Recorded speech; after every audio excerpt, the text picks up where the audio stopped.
The cane-bottomed chair barely holds the child's weight as he presses a frayed quilt to his ear, listening to the murmurs under the cabin floor. Some nights, the talk is only prices of cornmeal, the ache in bent shoulders from daylight labor for men who once had masters, now have landlords, and still answer to the crack of a whip. But tonight, the air is weighted with a different sound, each word measured, dropped low as a dropped coin, and the boy watches the grain of wood in the wall, counting the ticks of beetles inside, which only he can hear. The child remembers the overseer's boots outside other cabins, the long walk that ends in the overseer's room with a ledger and a pistol, but now he measures distance in the slip of bare feet across a packed earth floor, and the catch in a man's throat when he says what must be said. The cabin's iron hinges protest, faintly, as the men come and go, bringing with them the scent of damp wool, of oak smoke from a fire almost dead, and there are hands, some calloused, some shaking, passing a length of rope that glows pale in the waning lamplight. Mississippi winter, 1876, was colder than a millstone. The ground held frost until mid-morning, and the cotton stubs stood like broken teeth, shivering in the field. The child digs into his pallet, woven from toe sacks, rough enough to leave marks, knowing his mother's breath is uneven, her hands restless at her sides, her gaze not quite meeting his when he asks about the talk. Beyond the window, the Magnolia Grove plantation stirs to the grumble of hounds, the creak of an old shutter, but there is no laughter, no songs, only the press of cloth on cloth, as bodies shift against cabin walls, listening, always listening, for what comes next. The overseers keep their accounts close, but the people keep their mouths closer, and what is written in ink is not always what is written in blood, or whispered in the dark before dawn. Would you have looked away, if you had heard those murmurs, or would you have leaned closer, knowing there are things once heard that cannot be forgotten? The child's fingers trace the edge of a chipped bowl, cold to the touch, still scented with the iron tang of molasses and the thick ash of last supper's fatback, listening as the conversation turns from whether to act, to when, to how, each silence between breaths filled with the rustle of corn husk mattresses, the distant scream of a barn owl, a single bead of sweat or tear sliding unnoticed into the floor. The talk is sharp, as the row of fishhooks hanging on the kitchen wall, only spoken in the spaces between tick and talk of the church clock, each pause filled with the weight of 100 unspoken years, and the knowledge that a thing forgotten in daylight is rarely forgotten at night. The overseers sleep tonight with their pistols oiled, but do not hear the wind lift the burlap that covers a broken window, do not notice the way the boy's shoulders tighten as he slides from bed, the way his hand hesitates at the bolt, wondering if this is the night the quiet breaks, if this is the morning the murmurs become shouts. The men break away one by one, boots careful on the frost-bleached steps, each step heavier with what they have not said than with what they carried in. The boy, pressing his thumb into a knot in the floorboard, hears only the last thing said, quietly, "Tell no one, not even the child." Behind the words, the clink of a spoon on tin, the last scent of lamp oil, and the scrape of a heel turning away toward whatever morning will bring. The boy's breath is shallow as he slips back to his pallet, feeling the roughness of the tick, the cold seeping up from below, and the tightness in his chest, which is not fear, but something older, more patient. Would you remember the last promise you made in silence, knowing what is about to cross the threshold from talk to act, knowing the sun will rise on ground you have walked for years, and nothing will be the same? Ahead lie 4 names, 4 men who keep the ledger, who patrol the quarters, who walk among them with the weight of old laws on their side.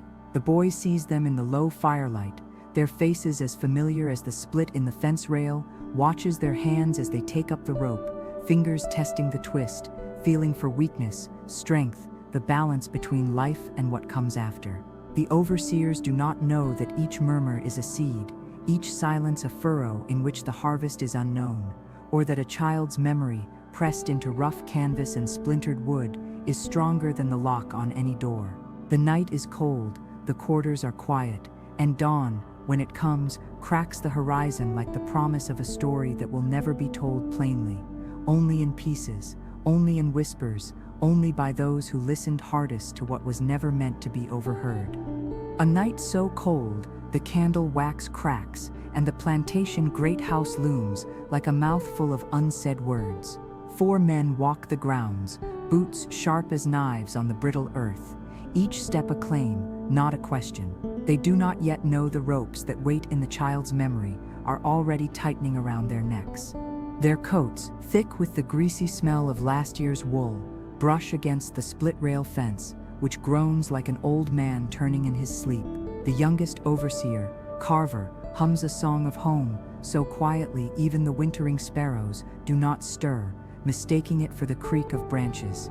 The lanterns in their hands swing, painting the frost in arcs of orange and black, and the air tastes of pine resin and old sweat and gunpowder kept too long in a drawer. The child, watching from a crack in the shutter, measures the interval between their steps as the men pass the mill, the smokehouse, the empty wash kettle, each pause lengthening with the weight of what could be said and is not. Would you notice if the world you walked was counting your steps, not in fear, but in readiness? If every shadow was a memory poised to unspool? The overseer's laughter drifts off, tangled in the vines that climb the water oak, and the men are unaware that the child's fingers press into the splintered sill, that his breath fogs the glass in ragged bursts, that the cold seeps through the thin shirt he wears, making his chest ache as if with grief or prophecy. The eldest, Reynolds, passes closest to the cabin walls, pipe smoke curling around his hat brim, and drags the toe of his boot through the frost, unthinking, a habit he has done 10,000 nights before, never noticing whose eyes followed the mark he left. The men talk of corn prices, of weather, of a mule that went lame, their words falling into the night with the same certainty as the iron-shod hoof that once struck the rock by the well, leaving a scar that never faded. Their voices, confident as the latch on the supply shed, do not waver, though the wind that rushes through the cotton stalks carries on its back the sound of 100 nights when such talk was broken by a scream, a crack, a plea. The child, listening, smells the sour tang of lamp oil and the iron scent of a wet hinge, wondering how men can be so blind to the rope that hangs, coiled and waiting, in the mind's eye of every soul they pass. The eldest stops at the millstone, runs a gloved hand over its pitted surface, the ridges worn smooth by decades of toil, and curses the cold.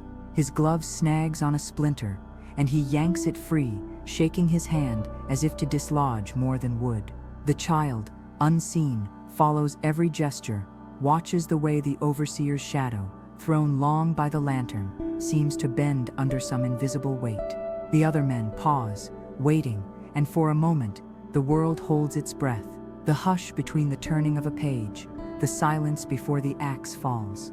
The overseer's voices drop to a murmur, about work, about harvest, about things that will not matter by dawn. Would you sense it, if you were being measured for a reckoning you could not see? The men move on, their boots cutting tracks through the frost, not knowing that each step is a stitch in a story they will not live to finish. The child watches until they are only shapes swallowed by the pre-dawn fog, until their words are only echoes against the cabin walls, until the only sound is the creak of the barn door and the last lonely bark of a dog, unanswered. By then, the overseers have rounded the corner, and the child lets go of the sill, fingers numb from cold and something close to hope. The lanterns swing out of sight, but the light they cast does not fade from the child's mind, nor the sound of boots on frozen earth, nor the scent of pine and pipe smoke, and the iron tang of a glove pulled too sharply from a splintered rail. The men walk, unwitting toward the morning that will unmask every shadow, every silence, every unspoken fear. The hound's bark falls away, and in its place, the wind carries a whisper the child cannot quite catch, whether it is promise or warning, or merely the land itself sighing at what is to come. No one can say. But the child knows, as only the young can, that some stories begin in the moment between a boot's fall and the silence that follows, and that what happens next is written not in ink, but in the cold waiting earth. A hunting knife, ground sharp on the millstone until its edge could whisper through lamb's wool, rests now in a man's belt, hidden beneath the shawl of burlap he uses for a coat. The scent of linseed oil rises from the wood handle, mixing with the sweat pooled at his collar, and the man flexes his fingers to still a tremor he hopes no one sees. The tools of Magnolia Grove, the scythe, the maul, the ice pick used to fracture winter creek beds, have been passed quietly, each hand touching metal, each touch a promise a wound waiting to be opened. As the hour nears, the only sound is the whistle of wind through a rotted shingle, the clink of iron on iron, a single drop of condensation falling from the roof beam onto a pail, ringing like a bell under the moon. Would you notice if the work of your hands shifted from harvest to reckoning, or does every blade feel the same when the grip is sweat-slick and the heart is hard? In the kitchen, a woman wraps a length of boiled cotton around her palm, for grip, for silence, for the memory of 1,000 suppers cut short by the overseer's boots on the porch. Her knife is bone-handled, its edge gleaming in the fitful lamplight, and she tests its weight with a flick of her wrist, making patterns on the floorboards that vanish as soon as they are made. The plantation dozes, hounds curled beneath the cookhouse, horses stamping in the barn, the kitchen cat stalking the gap beneath the pantry door. But in the quarters, time unspools in slow, deliberate loops, each breath measured, each gesture rehearsed, each thought bending toward a single, inevitable point. Records suggest that on plantations like Magnolia Grove, punishment for even a missed hour's labor could mean the lash, or worse, a day's rations withheld, a child sent to the fields, a mother made to watch. The men who gather now are neither slave nor truly free, their names scrawled in the back of the ledger, their labor bought with nothing more than the promise of a plot they will never own. But tonight, the ledger will bear other entries, written not in ink but in the geometry of wounds, each cut precise, each angle calculated, each act delivered with the cold certainty of men who have learned patience from pain. The kitchen smells of lard and lampblack, and the greasy soot coats the backs of hands, smudging the knuckles black, blending skin and night into a single seamless shadow. Would you flinch if you looked into the eyes of a man whose measure you have known all your life, and saw not mercy, but patience, not hate, but a kind of terrible clarity? The men outside move without speaking, their boots muffled by rags, their silhouettes slipping between the cabins like water between stones. The child, pressed against the cold cabin wall, hears the soft drag of cloth on frost, feels the grit of wood shavings beneath his bare feet, tastes the iron tang of his own breath held too long. The overseer's house is dark, but the moonlight picks out the glint of a latch, the gleam of a shutter, the slow rise and fall of a curtain drawn against the cold. Inside, the overseers sleep, faces slack, mouths open, hands curled into fists, even in repose, as if they sense the coming of something their waking minds could never admit.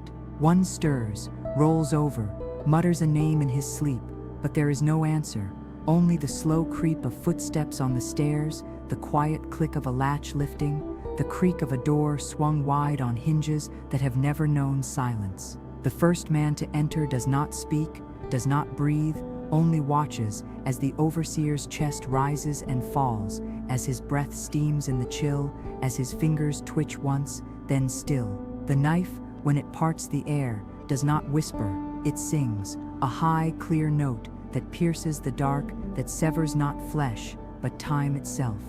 Blood steams on frost, red as sunrise, but there is no scream, only the rustle of sheets, the thud of flesh on floorboards, the soft patter of a life spilled onto wood that will never bear another mark. The men who wait outside listen for the sound that does not come, for the cry that is swallowed by wool and night, and the memory of 100 such moments turned inward. The child, teeth chattering, counts the heartbeats between breaths, counts the footsteps above his head, counts the seconds until the next door opens, until the next man falls, until the reckoning is done. Would you remember how it felt? To hear a man's last breath slip away unremarked? Or would the night swallow the memory whole? The tools, once used for cutting cane and stitching sacks, now measure out a justice the law will not recognize. Each wound is clean, each act rehearsed, each man in the room a witness to a story that will never be told plainly, only in fragments, only in secrets, only in the cold geometry of a blade on flesh. The rooster crows too early, and the first pale light of dawn cracks the sky, revealing not a new day, but a world made strange by the weight of what has just passed, by the knowledge that some mornings are built of nothing but iron and blood and the silence that comes after. The overseer's hands, severed at the wrist, are placed on the porch steps, palms up, as if in offering or benediction. Frost glazes them with a husk of white, and the first light burns at the edges of his fingers, outlining each knuckle in a corona of ice and blood. The men who did the work do not linger, do not speak, only arrange the limbs with a care that would, in another life, be called reverence. The tools they used, sharp as hatred, are wiped clean and returned to their hooks, the only sound the scuff of soles on steps, the clink of bone on wood, the shiver of a wind through the cotton stalks. The yard is empty now, save for the pieces left behind, each placed with an intention the morning will struggle to fathom. Would you read a history written in flesh? Would you see message or menace, justice or vengeance, in the line where skin meets stump, in the curl of a finger still clenched, as if gripping something invisible? The archives will not record this arrangement, only the bare fact of death, but those who stand at the edge of the porch will remember the way the right hand pointed toward the fields, the left toward the river, the head laid at the foot of the stairs, lips parted, not in a scream, but in the shadow of a word unspoken. The bodies are not hidden, not buried, not burned. They are displayed, each limb a punctuation in a sentence. The living will have to parse, each piece a cipher in a code the law will never crack. The kitchen woman, stepping out at dawn, feels the grit of frost underfoot, catches the iron scent of blood, hears the groan of distant church bells, each tolling a note that will vibrate in the bone for days.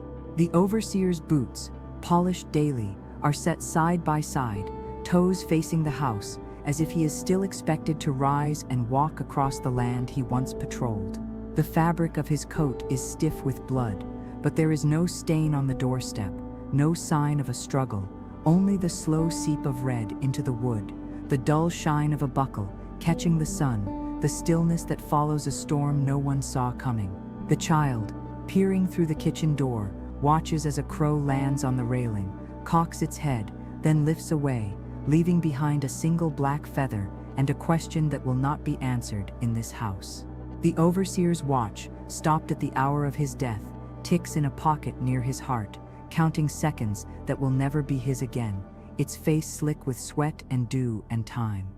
Would you see in this tableau the shape of your own fears, or would you turn away, pretending the story could be contained within the ledger, the newspaper, the court docket? In Natchez, 1876, death is common, but order is rare.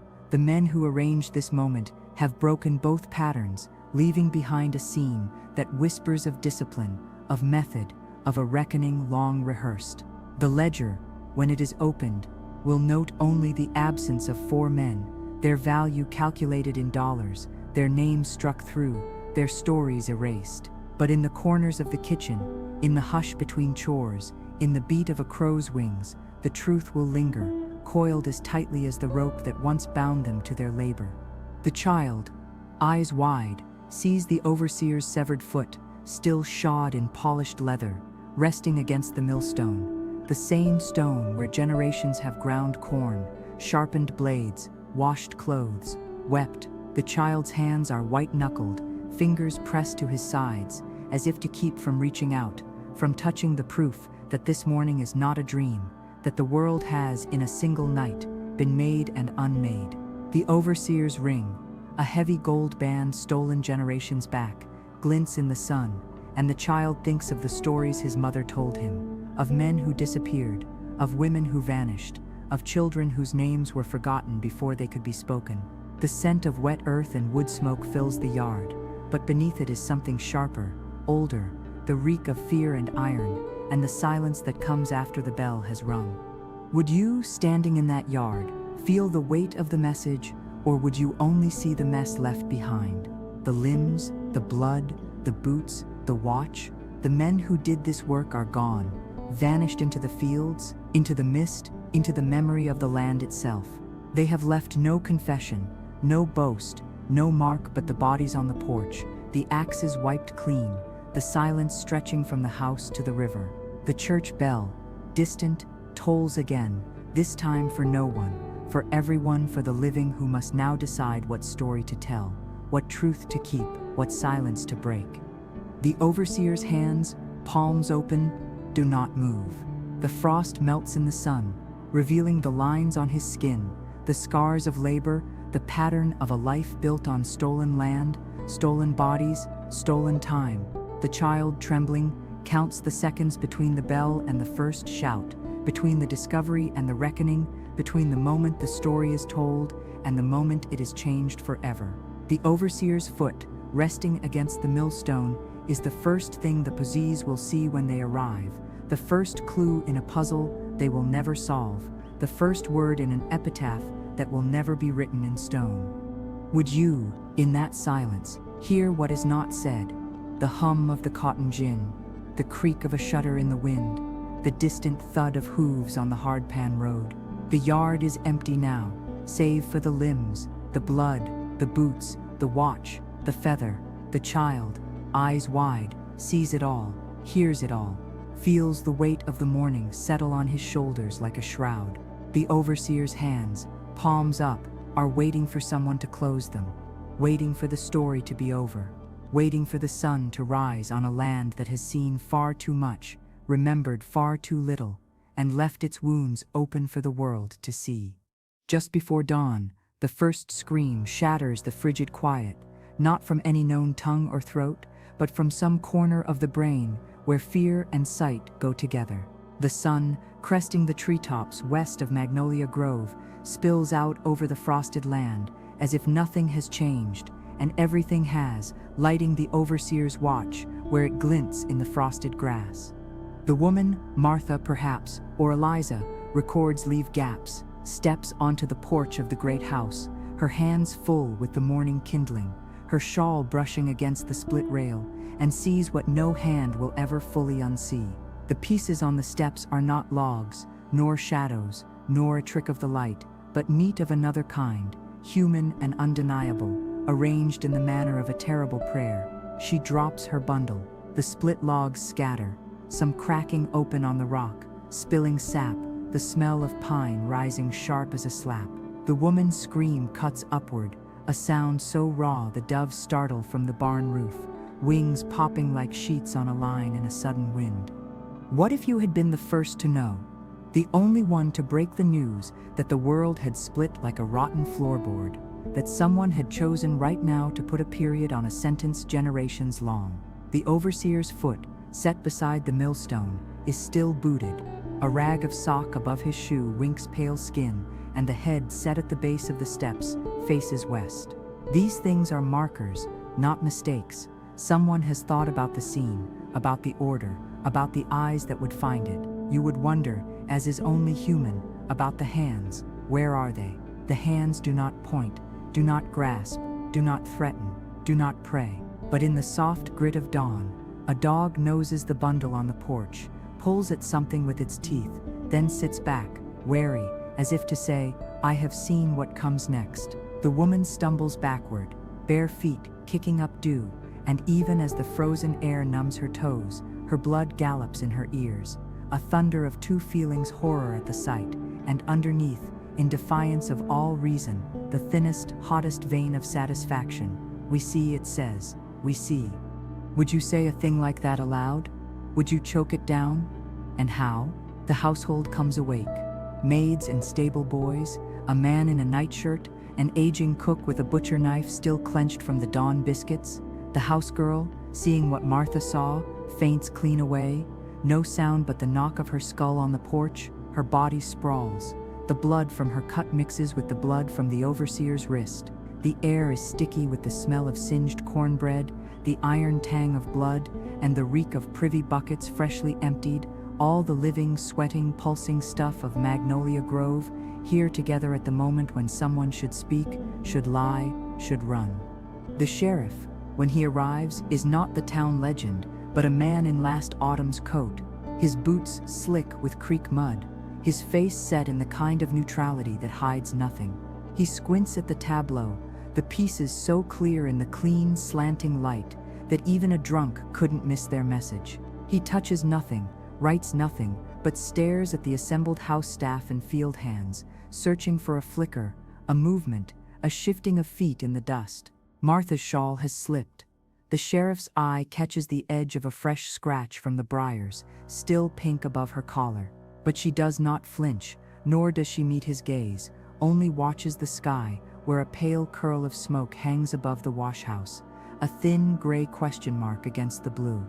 Records suggest that after any interruption, the polite term on a Mississippi plantation, the response was swift, and the law was whatever the white men in charge said it was. The bodies, what is left of them, are carried off by men in heavy gloves, the limbs wrapped in sacks, the heads in handkerchiefs, all piled in the back of a horse cart. The men do not speak as they work, only pause to spit in the dust, lips curled in anger, or perhaps in fear, or maybe in some secret, grudging respect. The fields are empty.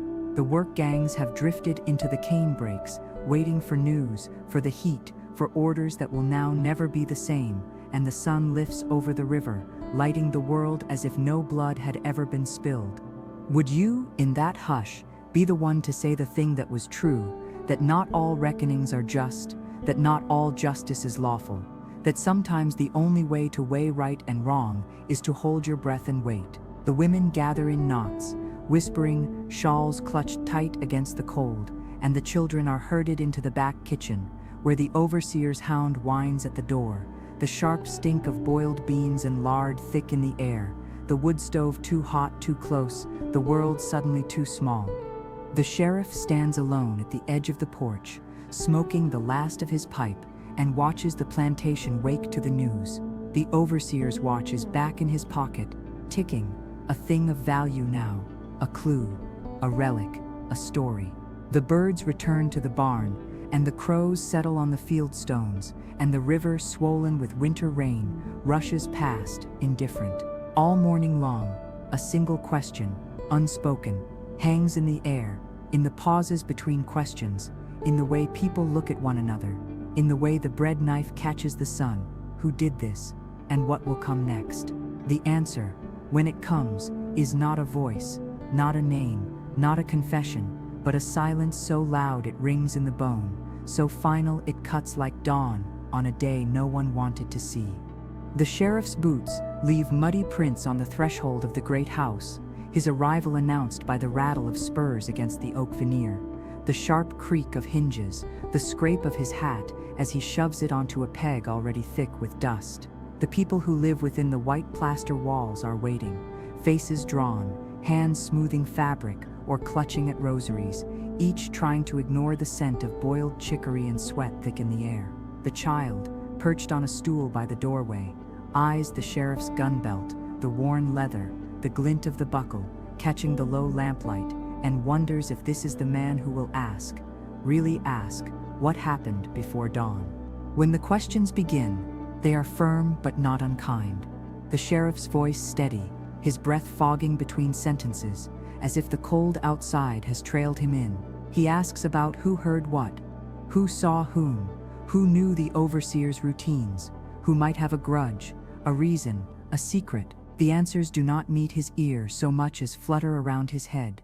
Murmured denials, murmured blessings, murmured pleas, always punctuated by the snap of the fire, the rustle of a petticoat, the clink of a cup set too hard on a saucer. The woman who found the bodies, Martha or Eliza, the ledger is unclear, gives her testimony in a voice so steady that it rings false, her hands folded in her lap, her gaze fixed on a knot in the floor where a beetle has bored a hole the size of a peppercorn. She tells only what she saw, only what she heard, and nothing more. The sheriff's pencil pauses, but does not press. The overseer's ledgers are open on the table, the pages stiff and yellowed, filled with entries for corn, for cotton, for births, for deaths, for punishments doled out at the end of a lash. The sheriff turns a page, and in the hush, the paper rasps, like a hand dragged over a wound. The child remembers, with sudden clarity, the overseer's handwriting, the way the man would sometimes make tick marks, next to the names, sometimes smile as he did so. Now the tick marks are absent, the pages blank past a certain date, the story incomplete. The sheriff glances at the boy and says, with a gentleness that sounds strained, "Would you like to tell me what you know, son?" The question is not a question, not really, but a line drawn in the dust. On one side, safety, on the other, peril. The child's mouth is dry, his tongue thick, and in his mind he sees the rope, the blood, the watch with its gold hands frozen, and the weight of the silence in the room grows, becomes a thing with its own texture, its own taste, its own scent, wood smoke and ink, lye soap, fear. Would you know, at 7 or 8, that a word spoken now could mean death for someone you love, or could mean freedom from a life you never chose? The child's hands are still, his eyes down, but he feels the pressure of every gaze in the room, the unspoken plea from his mother's direction, the silent warning from a man in the corner, the steady, merciless patience of the law. The fire pops, a sound sharp as a bone breaking, and the sheriff, leaning forward, sighs, rubs his eyes and flips another page. "You can think a while," he says, "but sooner or later, you'll have to tell me what you know." The words hang unclaimed in the air, and the child remembers, suddenly, the smell of the overseer's pipe, the scent of his boot polish, the way the man's shadow would stretch ahead of him in the morning light, small things, human things, things that do not belong in a story about monsters and heroes. The questioning continues, each person's story a little different, each memory a little askew, until the truth of the night is not one thing, but many, fractured, overlapping, impossible to map onto the sheriff's neat sheets of paper. The house grows thick with the press of bodies, the smell of wool and sweat, the taste of chicory turning bitter in every mouth, and the only certainty is that no one wants to be the one to say too much. The child, watching, feels the chill of the morning seep through his shirt, the callus on his palm, where he has pressed too hard against the stool, the weight of the moment pressing down, until it feels as if the very house is breathing, waiting, judging. Would you, in that house, with the past crowding in and the future unclear, tell the story you know or the story you have been told? The child's memory is a battleground now, every detail sharp, every silence heavy, every word a possible betrayal or a possible salvation.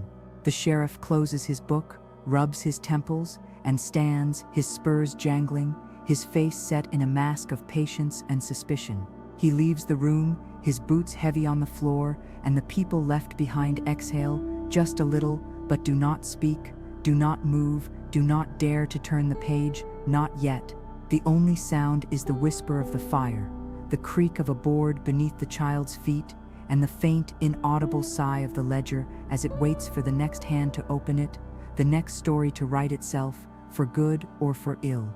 The sun barely crests the ridge before the plantation's front room is thick with the sour reek of bootblack and gun grease, the sheriff's men standing in knots, their hats low, their eyes sharp. Each face is a study in anger held just below the skin, the kind of anger that comes from knowing the world you made has buckled in the night, a wound so fresh it does not yet have a name. The men speak in grunts and nods, their movements tight with purpose, their hands busy with buckles and cartridges, the click of steel against leather as precise as a trap springing.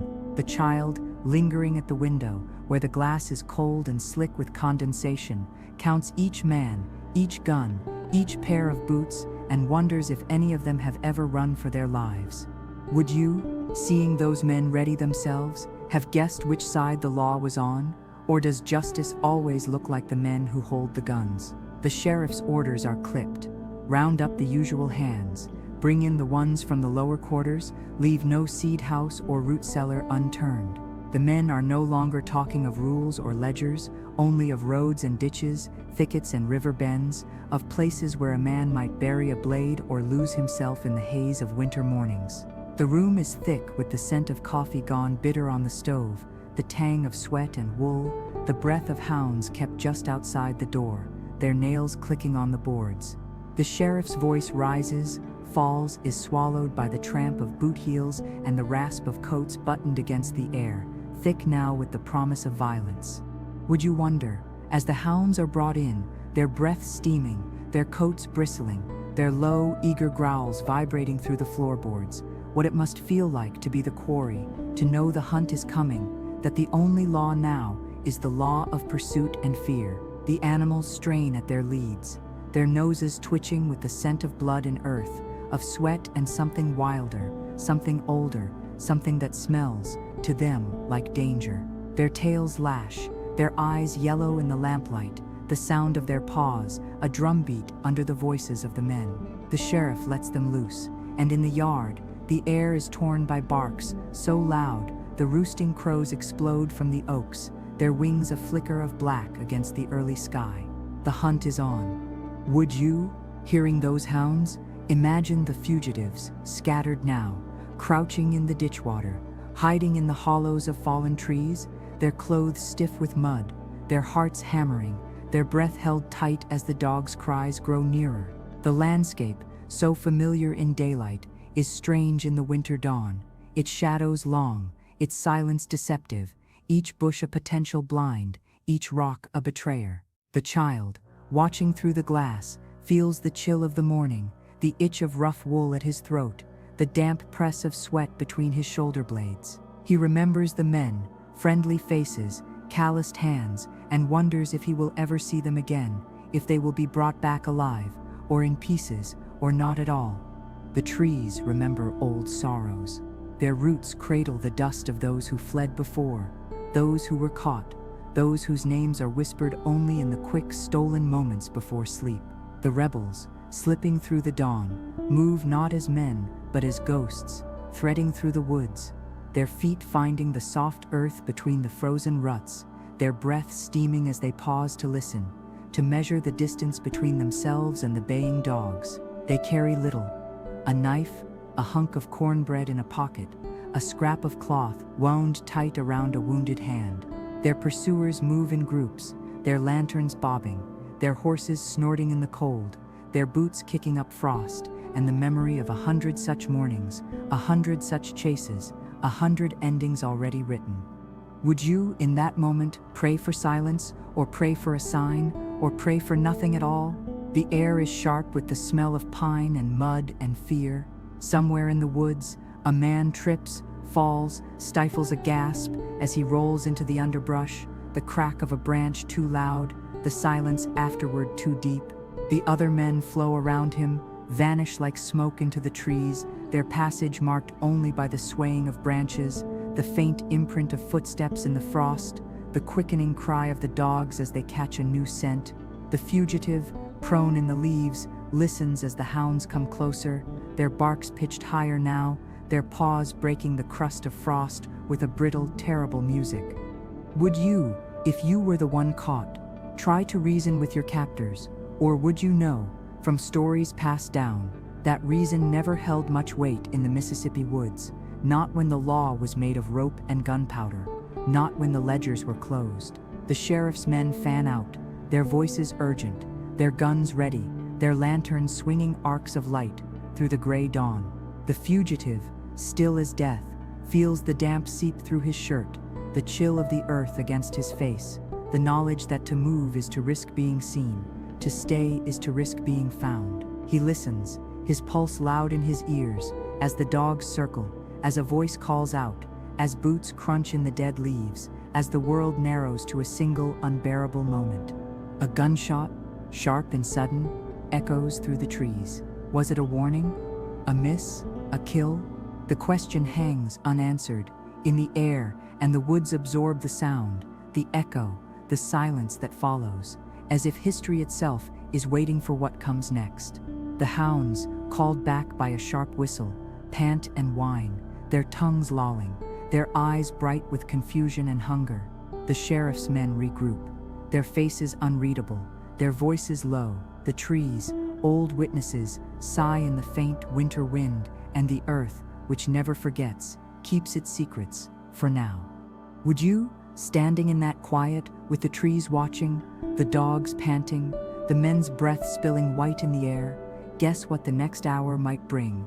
Or would you simply listen, and wait, and remember, and hope? The chase is not over, not yet, but the day is young, and the land as ever will bear whatever comes next. The captives are brought before the bench in daylight, their hands bound with rough hemp, their faces shadowed with bruises and exhaustion, their eyes hollow from nights spent in the damp, cramped jail beneath the courthouse. The room smells of old pine boards, of sweat and fear, of lamp oil burned too long, of the lingering acrid bite of ink in the sheriff's ledger. The child, allowed to stand at the back, watches as the men shuffle in, the drag of their feet on the wood floor, echoing like the scrape of a spoon against a tin, a sound so common and so private it turns the stomach. The overseer's families sit in a separate row, their silk and wool and starch rustling, their eyes never quite meeting the prisoners, their faces set in lines that could be grief, or anger, or something harder to name.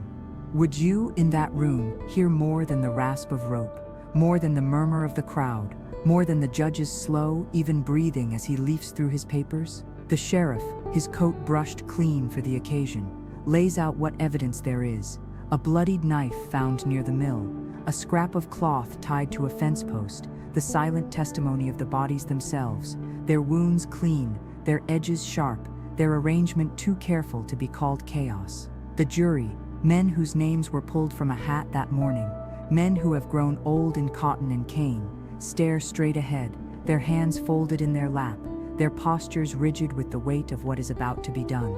The child, watching, feels the rough edge of the bench beneath his palm, the chill of the morning still clinging to his clothes, the slow, heavy thump of his heart as the proceedings begin. Would you, if you were called to answer, tell the truth, or what you knew, or simply what would keep you alive?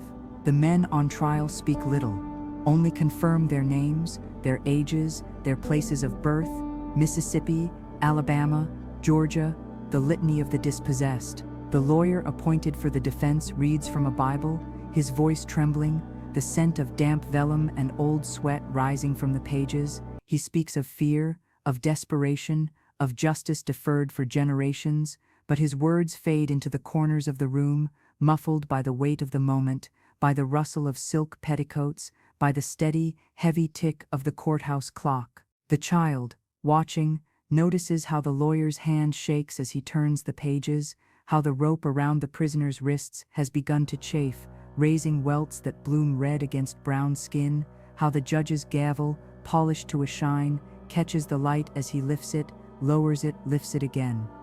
Would you, watching those men, imagine what it would feel like to stand where they stand, to answer for acts done not in anger but in purpose, not in cruelty but in something close to grief?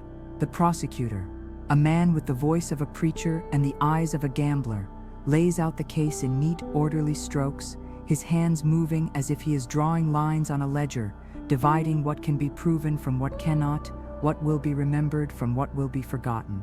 He speaks of custom, of law, of the sanctity of property, and in the stillness that follows, the only sound is the creak of a jury seat, the scrape of a boot on the floor, the distant, desolate cry of a crow circling above the courthouse square.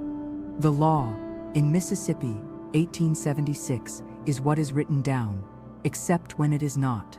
The black codes, those remnant laws of a war just passed, still echo in the air, still color the words the jury uses, still shape the sentences handed down. The ledger, kept fastidiously by the clerk, will show only the barest facts: a name, a place, a date, a crime, a verdict, a sentence. But the child, watching, senses that something else is being written here, something invisible, something that will outlast them all. The prisoners, when they look up, do not plead, do not protest, do not flinch from the stares of the men who will decide their fate. Their eyes, when they meet the child's, are flat, empty, resigned, as if they have already rehearsed this moment 1,000 times in the dark. Would you, in that room, with the prosecutor's voice rolling on, with the judge's gavel waiting, with the rope measured to hang a man, feel the weight of history, or would you simply feel the fear? The jury is out for less than an hour, their deliberations brisk, their voices muffled behind the closed door, their steps heavy on the stairs as they return, their faces unreadable, their hands folded in their laps. The foreman, a man whose whiskers are gray with age and whose eyes are gray with grief, reads the verdict in a voice so quiet it barely carries above the hiss of the stove, the creak of the benches, the rustle of coats as the families of the overseers stir, unsatisfied, uneasy. The prisoners are guilty. The sentence is death. The rope, coiled beneath the judge's desk, is brought out, measured, cut to length by a man whose hands do not shake, whose eyes do not waver. Would you, watching those hands, imagine what it must feel like to hold the rope, to test the knot, to measure the drop, to wait beneath the gallows, to hear the last prayer, to feel the world go black? The child, still watching, feels the cold sweat on his palms, the rough edge of the bench against his back, the faint sour taste of fear in his mouth. The prisoners are led out, their hands bound behind them, their feet shuffling in the dust, their eyes fixed on the ground, the future, the sky, anything but the faces of the men who have condemned them. The crowd outside, thicker now, presses forward, their voices a murmur of cotton and cane, of rage and sorrow, of fear and something close to hope. The hangman, his face hidden beneath a mask, his hands steady, steps onto the platform, and the rope is tested once more, the knot cinched, the drop counted, the moment measured. Would you, standing in that square, with the sun bright overhead, with the rope swinging gently in the breeze, with the smell of pine and sweat and dust thick in the air, know that what was done here was justice or law or something else entirely? The judge's gavel falls at last, the sound sharp and final, like the snap of a dry twig, like the crack of a rifle breaking the dawn, like the last note of a song that no one ever wanted to sing. The child, still watching, feels the weight of the silence, the ache of memory, the chill of the morning, the knowledge that some reckonings are inevitable, some questions unanswerable, some silences unbroken.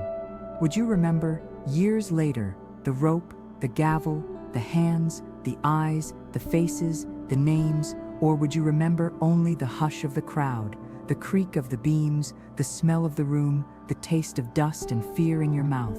The prisoners are led out, the rope waits, the crowd gathers, the judge's gavel falls. The child, still watching, thinks this is the end and the beginning and the line in between, and there is nothing left but to bear witness, and to remember, and to hope that someone, someday, will tell the story another way.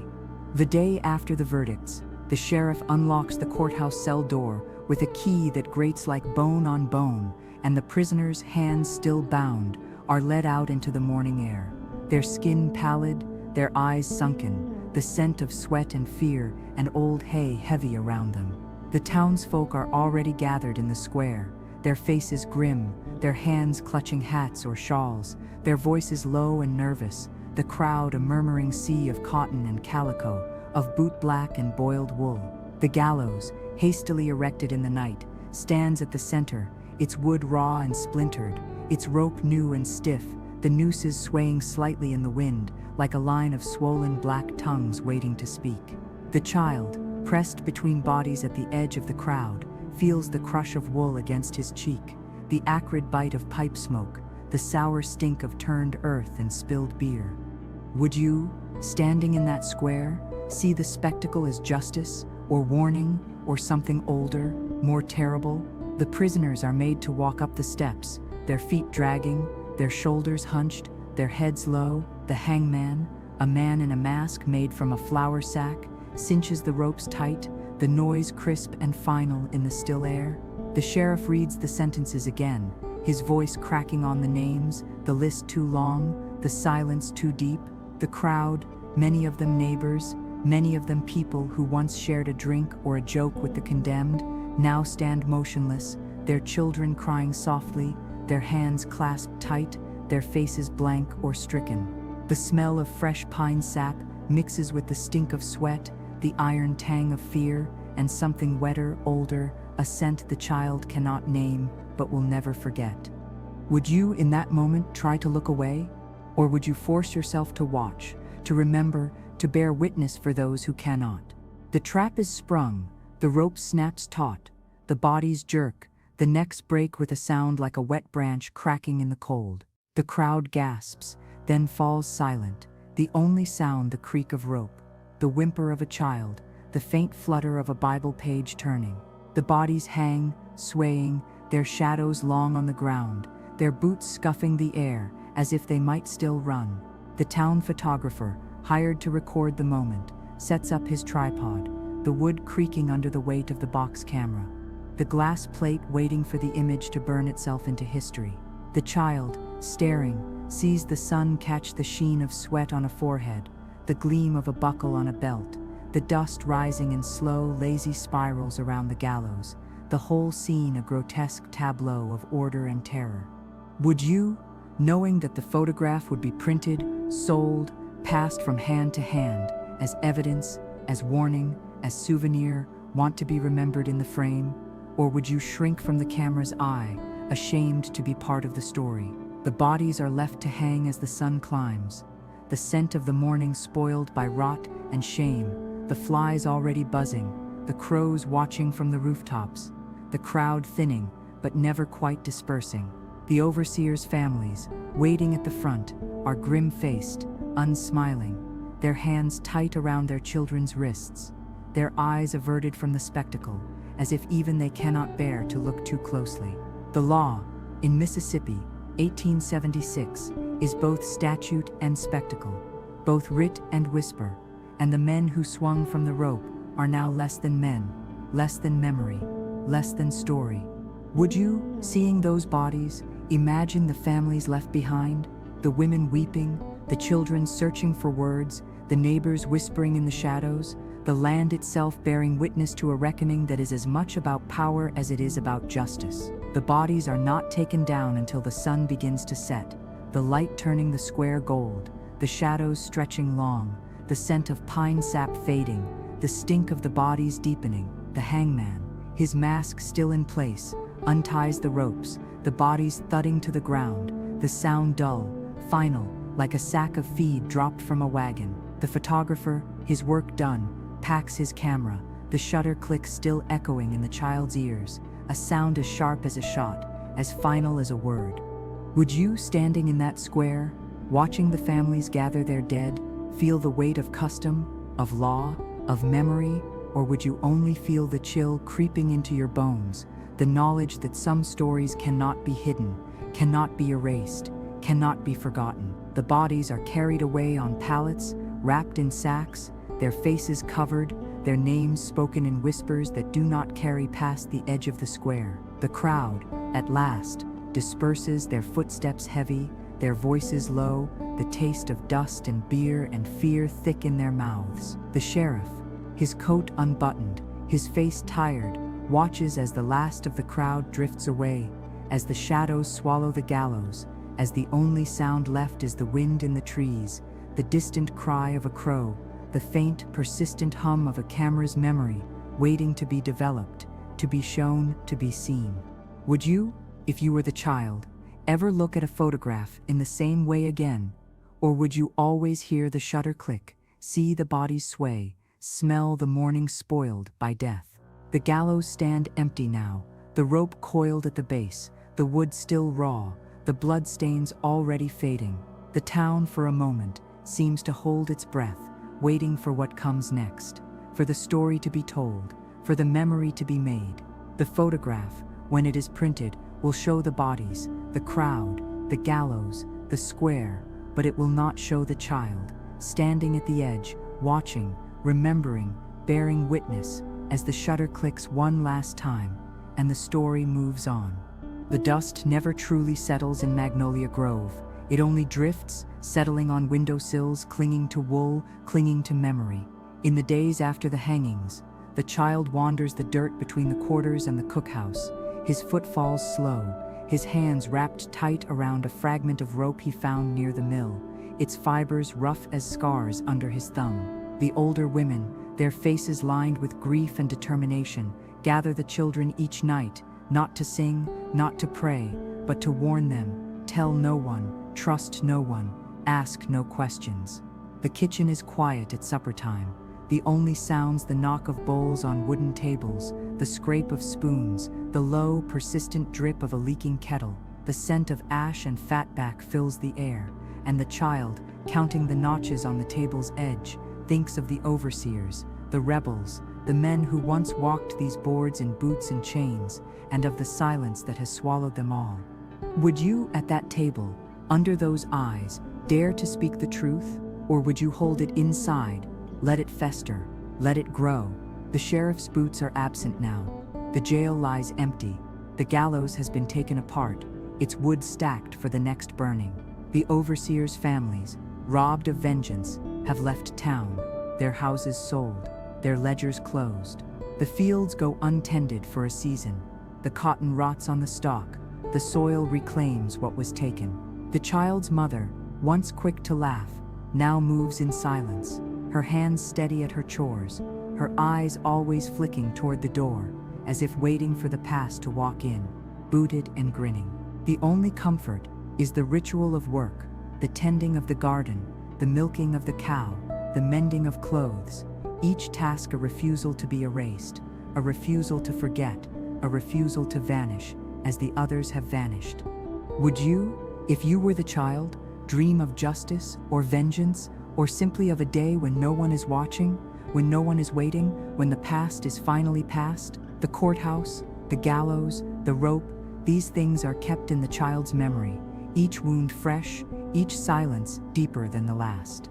The surviving men and women, those who were only witnesses, only bystanders, vow to keep their secrets, to say nothing, to bear what must be borne.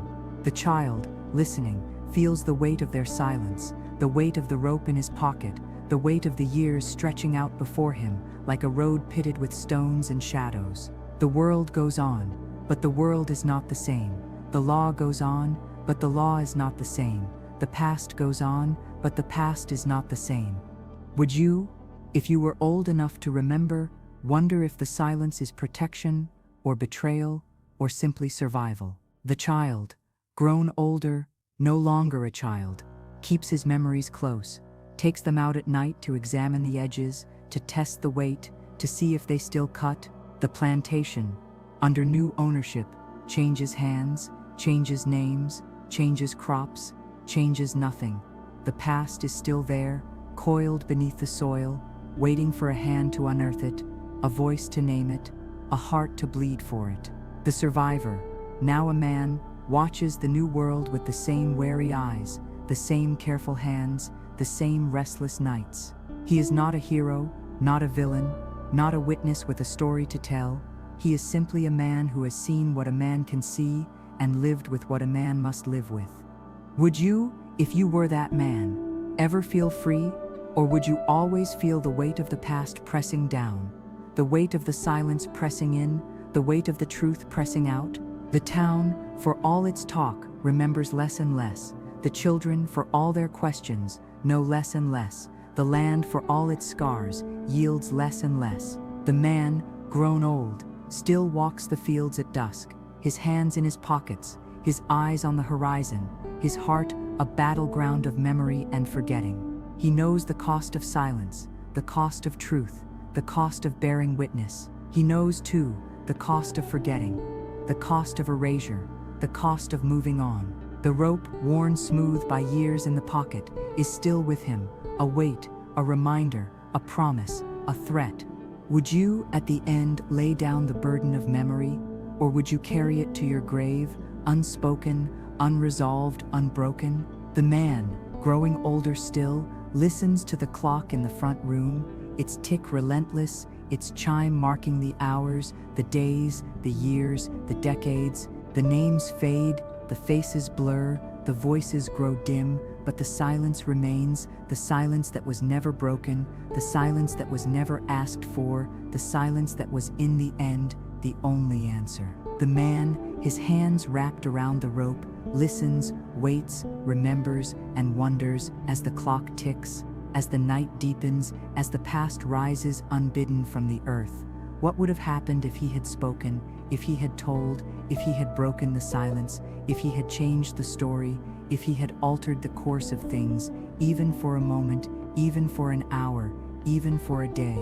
Would you, in that house, with the past crowding in and the future uncertain, with the memories heavy as stone and the silence heavier still, dare to break the pact? Or would you, like the man, let the past remain, let the silence hold, let the clock mark the passage of time until memory fades, or hardens, or becomes the only thing left. The rope, coiled in the man's palm, is smooth, soft, almost warm to the touch, as if it has absorbed years of living, years of silence, years of stories not told, and the man, staring at it, feels the weight of choices not made, of words not spoken, of paths not taken, and knows at last that some stories are not meant to end, but to be carried, borne, remembered, until the clock stops, until the last witness is gone, until the silence, at last, is broken.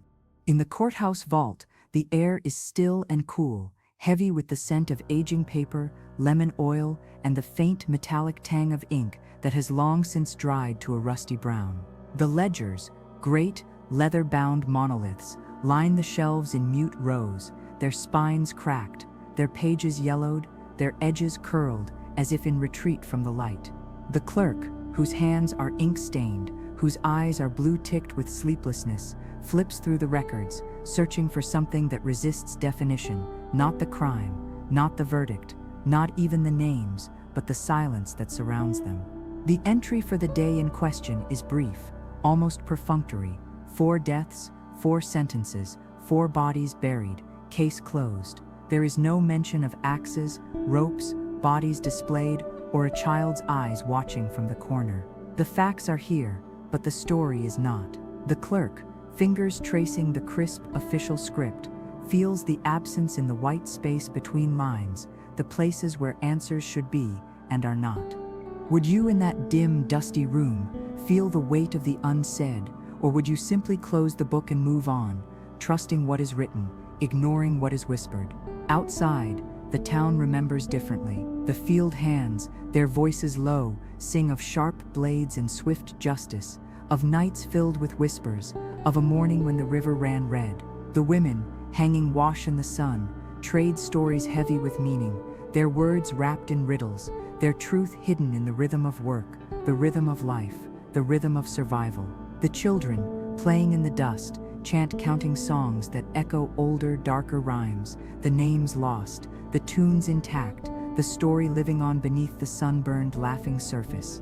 The church, on Sunday mornings, hums with hymns that do not appear in any hymnal, their verses layered with longing, with grief, with remembrance, with defiance.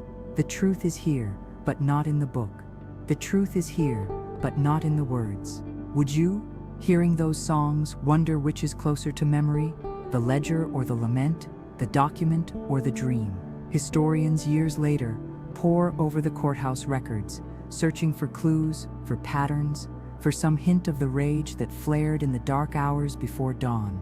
They argue over motives, over methods, over numbers, over meanings, assembling their papers in quiet offices, under electric lights, far from the fields where the story began. The descendants, gathered at reunions, at funerals, at kitchen tables, do not argue, they remember. They remember the notches on the doorframe, the smell of smoke on the wind, the way the old man would fall silent when asked about the past, the way the women would exchange glances, the way the children would listen, wide-eyed, to tales that were never written down. The truth is here, but not in the archive. The truth is here, but not in the footnote.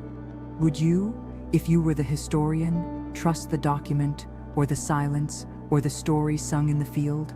The ledger in the end is only a partial map, its lines clear, its borders firm, its world small and orderly and incomplete. The lives, the voices, the songs, the silences, these spill over the edges, filling the margins with pain, with pride, with secrets, with sorrow, with hope. The clerk, pushing the heavy book back onto the shelf, feels the absence, the lack, the longing for a story that can be told in full, without fear, without shame, without erasure. But the story, as it was lived, as it was remembered, as it was passed down, is too big for the page, too heavy for the binding, too alive for the vault. The truth is here, but it is not here alone. The truth is here, but it is not here yet. Would you, in that vault, with the records sealed and the stories loose, feel the past pressing in, or would you simply turn away, leaving the questions unanswered? The voice is unheard, the page unturned.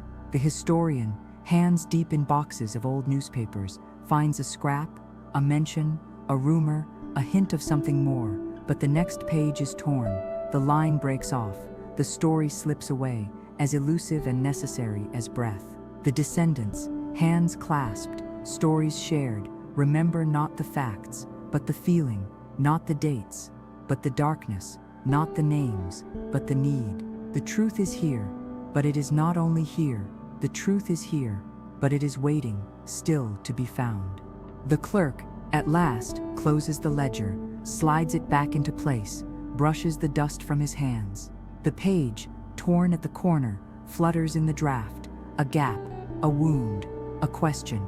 Outside, the sun shines, the birds sing, the river flows, the stories live on, not in the book, not in the vault, not in the record, but in the heart, in the song, in the silence, in the shadows, in the dreams of those who will not forget, who cannot forget, who refuse to let the past be lost, even if it means carrying it, unspoken, unwritten, unheard, into the future. The page is torn, the story continues, the silence remains, the truth endures.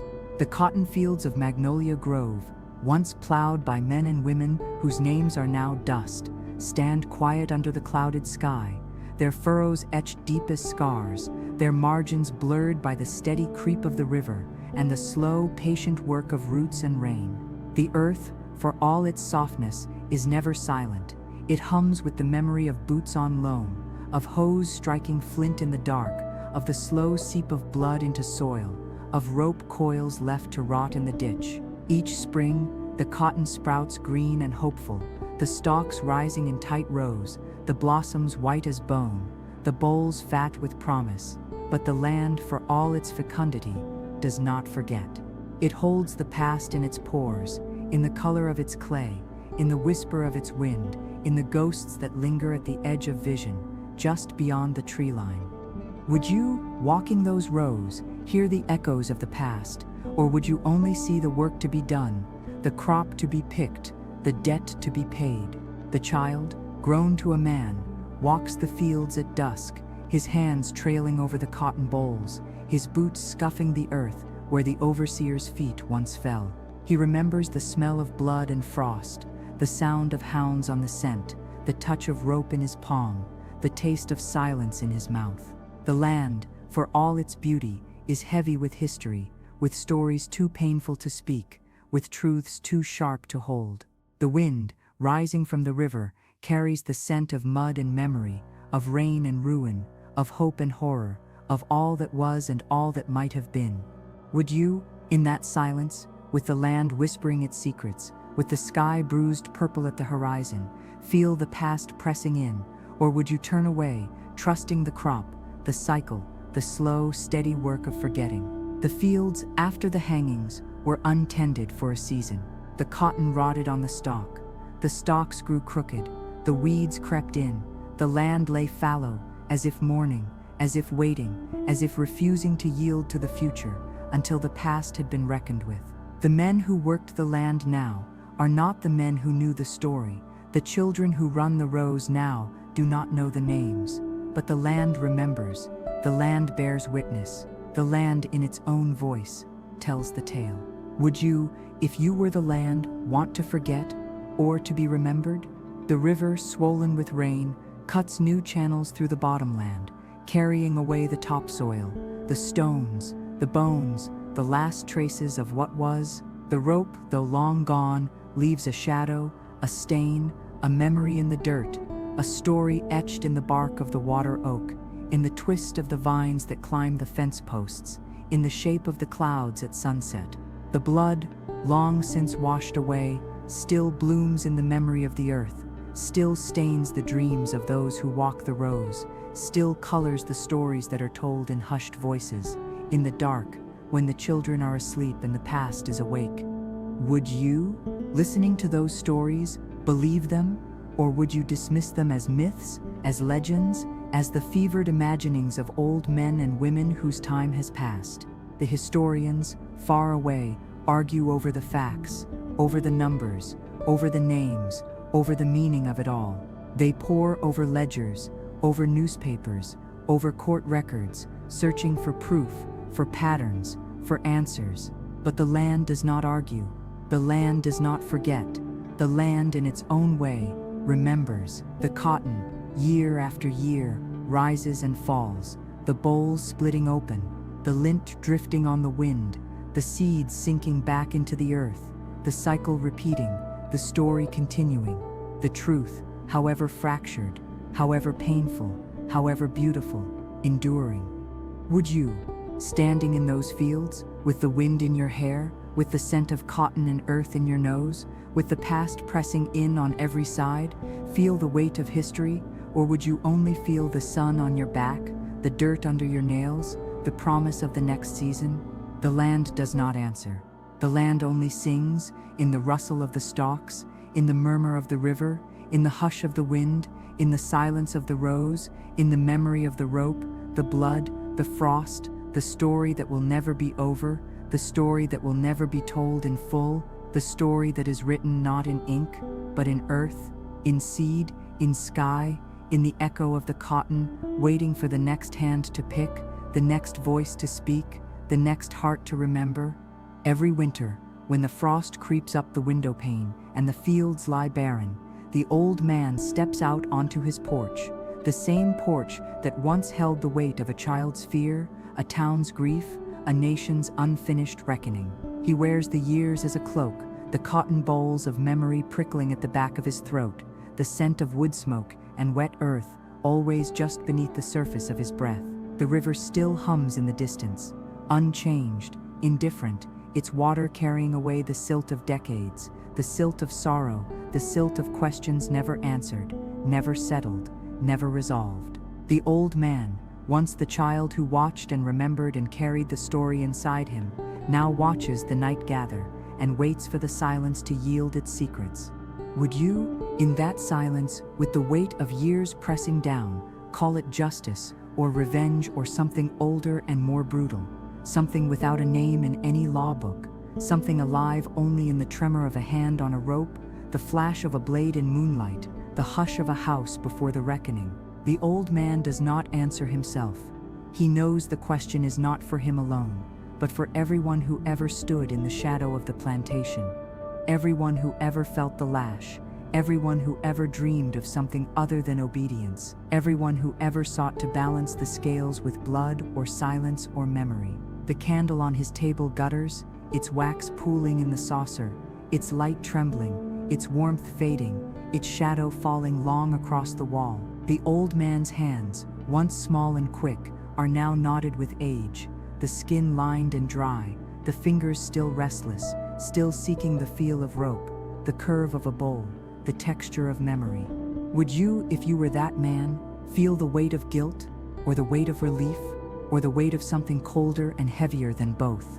Something like the weight of the earth itself, pressing down, pressing in, pressing on, carrying the past in its core, carrying the dead in its belly, carrying the living in its endless patient turnings. The old man remembers the overseer's eyes, wide with shock, with disbelief, with something like recognition, as if, at the last, he saw not the face of his killer, but the face of history itself, the face of all the children, all the mothers, all the fathers, all the forgotten, all the erased, all the named and nameless who have borne and suffered and resisted and endured. The old man remembers, too, the taste of silence, the taste of fear, the taste of hope, the taste of something deeper, stronger, more lasting than any of these, the taste of memory, which is in the end the only taste that does not fade. Would you, if you were to weigh the act, the severing, the arranging, the message carved in flesh, call it justice, or call it madness, or call it simply the truth, the terrible, inevitable truth of a world built on violence, on terror, on silence, on forgetting? The old man does not know. He knows only that the land remembers, the river remembers, the cotton remembers, the rope remembers, the silence remembers, the dead remember, the living remember. The candle gutters, flares, steadies, then gutters again, its light dancing on the walls, its shadow shifting, its wax cooling, its story burning down, down to the wick, to the end, to the silence, to the question, was it just? Was it right? Was it necessary? Was it the only thing that could be done, in that place, in that time, in that moment, in that world? Would you, in that house, with the night pressing in, with the past pressing close, with the question unanswered, with the candle failing, with the memory sharp as a blade, with the silence heavy as a shroud, with the river still flowing, the land still waiting, the story still alive, call it justice, or revenge, or something else, something deeper, something older, something that cannot be named, only felt, only remembered, only carried, only born, the old man at last closes his eyes, leans back in his chair, lets the silence settle around him, lets the candle flicker, lets the river murmur, lets the night gather, lets the past rise, lets the question linger, lets the story, for a moment, for an hour, for a lifetime, remain unanswered. The candle gutters, flares, steadies, then dies. The room is dark. The river still flows. The land still remembers. The story in the end does not end, does not fade, does not vanish. It only waits, patient as the earth, stubborn as memory, alive as breath, for the next hand to pick up the thread, for the next voice to ask the question, for the next heart to wrestle with the weight of what was done, of what was suffered, of what was remembered, of what was carried, of what was lost, of what was found, of what in the end might one day be called justice, or truth, or simply unbearably the past. The rope is coiled in the attic now, forgotten for most of the year, waiting above the rafters where the child, now a man, now an elder, sometimes climbs, seeking quiet, seeking the past, seeking himself. The wood is splintery beneath his knees, the air thick with dust, and the ghost of old tobacco, the space so narrow he can barely turn without his elbow catching on a nail. The rope, once greased by sweat and hope and fear, is dry now, brittle, its fibers fading, its color bleached by sun and time and memory. The man lifts it, runs his fingers along the twist, feels the roughness, the give, the weight of what it once was, what it means, what it carries, what it cannot forget. Would you, in that attic, with the light slanting through the cracks, with the world outside moving on, with the fields green and the river unchanged, feel the past come alive in your hands, or would you only feel the ache in your knees, the dust in your throat, the urge to climb down, to forget, to let the rope lie where it fell, to let the story end? The man does neither. He sits, the rope in his lap, and listens to the wind in the eaves, to the distant hum of the river, to the silence that is not silence, to the voices that are not voices, to the past that is not past. The rope, once a tool, once a weapon, once a verdict, is now only memory, only witness, only truth, only story, only a thing coiled in the dark, waiting for the next hand, the next voice, the next heart to find it, to hold it, to remember. Would you, if you found that rope, know what to do with it? Burn it, bury it, break it, keep it, or simply let it lie? A relic, a reminder, a warning, a promise, a question? The man does not answer. He only sits, the rope in his hands, the attic around him, the world below, the past above, the future uncertain, the story unfinished, the silence unbroken, the truth waiting, always, for the next hand to touch it, for the next voice to speak it, for the next heart to carry it, for the next memory to begin again. The rope, once noose, now memory, coils in the attic, waiting, always, for the next hand to touch it, for the next story to be told, for the past to become present, for the silence, at last, to be broken.